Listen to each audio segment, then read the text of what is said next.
নমস্কার। আমি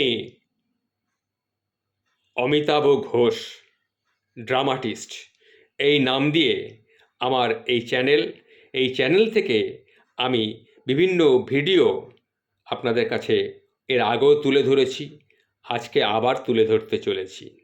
আমি নদিয়ার কল্যাণীর একটি বৃদ্ধাশ্রমে বেশ কিছুদিন ধরে রয়েছি, ফলে বৃদ্ধাশ্রম সম্পর্কে আমার বেশ কিছু অভিজ্ঞতা হয়েছে।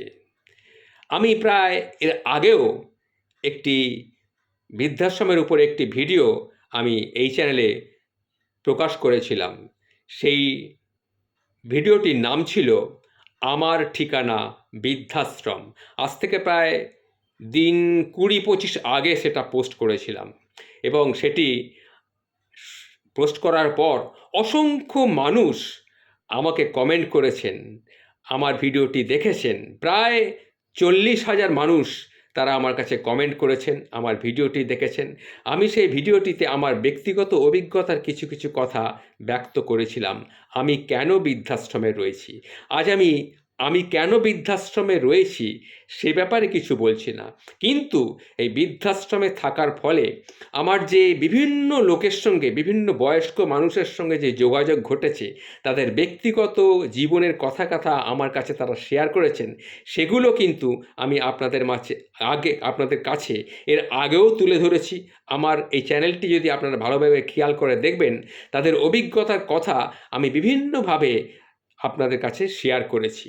হয়তো বৃদ্ধাশ্রমের নাম দিয়ে করিনি, কিন্তু তাদের কথাগুলি আমি, যেহেতু একসময় আমি নাটকের সঙ্গে যুক্ত ছিলাম, সেই নাটকীয় ভাষায় আপনাদের কাছে প্রকাশ করেছি। আজ আমি যে বৃদ্ধাশ্রম নিয়ে আপনাদের সামনে কথা বলবো, সেটা কিন্তু কোনো পার্টিকুলার একটি বৃদ্ধাশ্রম নয়, কারণ আমি একটি বৃদ্ধাশ্রমে থাকি না।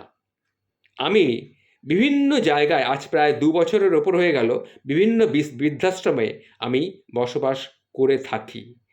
পার্টিকুলার কোনো একটি বৃদ্ধাশ্রমে কিন্তু স্থায়ীভাবে আমি এখনও থাকিনি।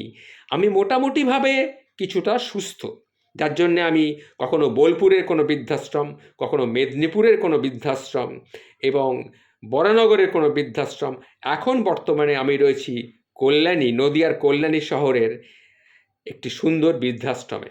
সেখানে আমি রয়েছি, এবং আমারই একজনের সঙ্গে আমার পরিচয় হয়েছে, সে সম্পর্কে আমার আত্মীয় হয়। সে কিছুতেই বৃদ্ধাশ্রমে থাকতে চায় না, অথচ আমার মনে হয় তার বৃদ্ধাশ্রমে থাকা বিশেষভাবে প্রয়োজন। কেন প্রয়োজন, সেই ঘটনাটি আপনাদের সামনে আমি আজকে তুলে ধরছি। আপনারা শুনুন, আশা করি আপনাদের ভালো লাগবে। এর আগে আমি যে এপিসোডে একটি পর্বে আপনাদের সামনে তুলে ধরেছিলাম, সেটি ছিল, তার নাম দিয়েছিলাম আমার ঠিকানা বৃদ্ধাশ্রম।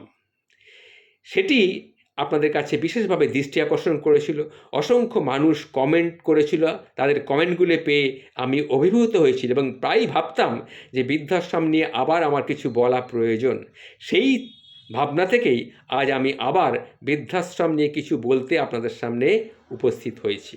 সেই লোভটা, আপনাদের সঙ্গে সেই ঘটনাটা শেয়ার করার লোভ আমি সামলাতে পারলাম না।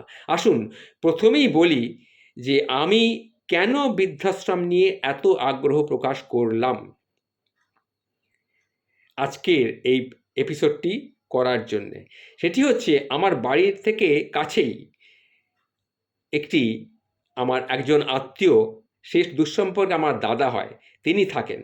তিনি, তার বৃদ্ধাশ্রমে আসা ভীষণভাবে প্রয়োজন, কিন্তু তিনি কিছুতেই বৃদ্ধাশ্রমে থাকবেন না। তাকে আমি এই বৃদ্ধাশ্রমে গতকাল নিয়ে এসেছিলাম, তাকে সব দেখালাম। সে শুনে কিছুটা আশ্বস্ত হয়েছে। এবার তার ব্যক্তিগত জীবনের ঘটনাটা আমি বলছি, কেন তার প্রয়োজন বৃদ্ধাশ্রমে আসার। আমার সেই দাদার, দুঃসম্পর্কের দাদা, সে সমাজের একসময়ে বিভিন্ন সাংস্কৃতিক জগতের সঙ্গে যুক্ত ছিলেন, এবং ওনার স্ত্রী আজ থেকে প্রায় 12-13 বছর আগে ক্যান্সার রোগে আক্রান্ত হয়ে ওনার স্ত্রী দেহরক্ষা করেছিলেন। তারপর থেকে উনি একাই রয়েছেন। ওনার এক ছেলে, এক মেয়ে। ছেলে বিদেশি ডিগ্রিধারী, উচ্চশিক্ষিত, বর্তমানে সে একটি বড় ভালো কোম্পানির ম্যানেজিং ডিরেক্টর। সে, তার স্ত্রী, তার বাচ্চাকে নিয়ে সে একটি আলাদা কোয়ার্টারে কোম্পানির দেয়া ফ্ল্যাট, সেখানেই সে থাকে। তার মেয়ে জামাই তারাও ওয়েল এস্টাবলিশড, জামাই কম্পিউটার ইঞ্জিনিয়ার, সুতরাং তারও কোনো অসুবিধা নেই। ছেলে এবং মেয়ে দুজনেই তার বাবাকে তাদের কাছে নিয়ে গিয়ে রাখতে চায়, কিন্তু সে মানে আমার সেই দাদা, সে কিছুতেই তাদের কাছে গিয়ে থাকবে না। সে তার এই বাড়িটি, দোতলা বাড়ি, সেই বাড়িটি আঁকড়ে তার এখনও পড়ে থাকে। এখানে তার অনেক পুরনো স্মৃতি রয়েছে। সে সারাদিন ঘরের মধ্যেই থাকে ধরতে গেলে, কারণ সে শারীরিকভাবে ভীষণ অসুস্থ। বিছানায় শুয়ে থাকে, হয় টিভি দেখে, না হয় মোবাইল ঘাঁটে, আর অতীতের স্মৃতিগুলো খালি রোমন্থন করতে থাকে। এই হচ্ছে তার কাজ। তা আমি সেই জন্য তাকে এখানে নিয়ে আসতে চেয়েছিলাম। যদি সে বৃদ্ধাশ্রমে থাকে, তাহলে সে অনেক মানুষের সঙ্গে, পছন্দসই মানুষের সাথে সে মেলামেশা করতে পারবে, যতদিন একদম বিছানায় শয্যাশায়ী না হচ্ছে। এবং বৃদ্ধাশ্রমে আজকাল সব রকম সুযোগ সুবিধে পাওয়া যায়। তা আমি এই দুঃসম্পর্কের এই দাদাকে এখানে নিয়ে আসার পর তাকে বারবার বলেছিলাম, সেকে অনেক রিকোয়েস্ট করে তাকে এই কল্যাণীর বৃদ্ধাশ্রমে তাকে নিয়ে এসেছিলাম, তাকে দেখিয়ে নিয়ে গেছি, সে এখন বাড়ি চলে গেছে। তার ঘটনাটাই আমি এখন বলছি। সে এইভাবেই সে সময় কাটাচ্ছে, কিন্তু তার এই সময় কাটানোটা আমার খুব একটা পছন্দ হচ্ছিল না, তাই আমি তাকে নিয়ে এসেছিলাম। তাকে আমি বারবার রিকোয়েস্ট করার পরও সে কিন্তু এখন কিছুটা ধাতস্থ হয়েছে। যাই হোক, তার কিন্তু রান্নার লোক আছে, তার বাড়িঘর পরিষ্কার করার লোক আছে, তাকে নিজে কিছু করতে হয় না। হয়তো সামান্য দোকানে গেল, আস্তে আস্তে লাঠি নিয়ে সে দোকানে গেল, গিয়ে কিছু কেনাকাটা করলো, এই পর্যন্তই। বাড়ির সামনেই বাজার, কোনো অসুবিধে কিছু হয় না। কিন্তু এইভাবে তো একটা মানুষ বাঁচতে পারে না। হঠাৎ বড় রকমের কোনো অসুখ বিসুখ করে গেলে তখন সে কি করবে? কার কাছে যাবে? কে তাকে দেখবে? হ্যাঁ, এখন ফোন হয়েছে, তার ছেলে মেয়েরা কিন্তু তার আগে নিয়ে রাখতে চাইছে তাকে, কিন্তু সে কিছুতেই তাদের কাছে যাবে না। তাদের গলগ্র হয়ে থাকতে সে কিছুতেই রাজি নয়। এই রকম অবস্থায় কিন্তু আমাদের সমাজের বহু মানুষ রয়েছেন। কিন্তু আমি মনে করি বৃদ্ধাশ্রমটা আগে একটা নেতিবাচক চিন্তাভাবনা আমাদের মধ্যে ছিল, কিন্তু আমি যেহেতু দীর্ঘ 2 বছর ধরে বিভিন্ন বৃদ্ধাশ্রমে আমি ঘুরেছি, থেকেছি, কোনো জায়গায় 3 মাস, কোনো জায়গায় 6 মাস, তাই বৃদ্ধাশ্রম সম্পর্কে আমার ধারণাটা সম্পূর্ণ বদলে গেছে। এখন আমি মনে করি এটা বৃদ্ধাশ্রম নয়, এটা মানুষের আনন্দের একটা আশ্রম, আনন্দ আশ্রম। এখানে আপনি আপনার মনের মতো লোক পাবেন, মনের মতো বন্ধুবান্ধব পাবেন, যতদিন আপনি সুস্থ থাকবেন। এইবার আপনি যদি অসুস্থ হয়ে পড়েন, সেখানে প্রত্যেক দিন ইচ্ছে করলেই ডাক্তারকে আপনি দেখাতে পারেন। সপ্তাহে সেখানে অন্তত একদিন ডাক্তার এসে সবাই চেক আপ করে। আপনি আপনার পছন্দ মতো খাবার দাবার পাবেন। আপনার ঘর, আপনি যদি একটু পয়সা খরচা করতে পারেন, আপনি মনের মতন ঘর পাবেন, ঘরের মধ্যে টিভি পাবেন, সব কিছুই আপনি পাবেন। এয়ার কন্ডিশন পর্যন্ত ব্যবস্থা করে দেওয়া যেতে পারে, এইরকম ব্যবস্থাও আছে। আবার যাদের আর্থিক অসচ্ছলতা, সেরকম সচ্ছল অবস্থা নয়, সেরকম বৃদ্ধাশ্রমও আমি দেখেছি।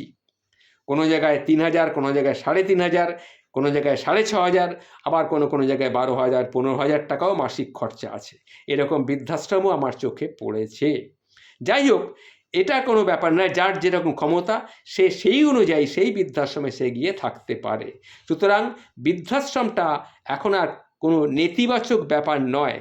মানুষের বৃদ্ধ বয়সে, বয়োবৃদ্ধদের ক্ষেত্রে বৃদ্ধাশ্রম একটা সুখের জায়গা, এটা মনে রাখবেন। এটা নিয়ে কোনো রকম দুশ্চিন্তা করার কোনো কারণ নেই। ইচ্ছে করলেই আপনি আপনার সন্তান সন্ততির সঙ্গে যেভাবে হোক যোগাযোগ করতে পারেন। ইচ্ছে হলে আপনি কোনো বৃদ্ধাশ্রমে পার্মানেন্টলি থাকতে না চান, টেম্পোরারিলি থাকতে চান, যেরকম আমি থাকি।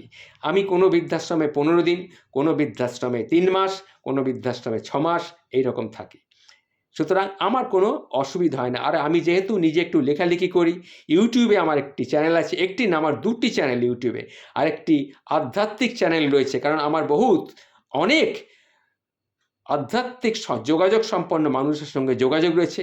তারাই আমাকে বলেছেন যে আপনি কিছু আধ্যাত্মবাদ নিয়ে কিছু কথা বলুন, আমরা সেটা শুনব। ফলে আমি স্বস্তি তীর্থ অমর কথা বলে আরেকটি চ্যানেল আমি খুলেছি।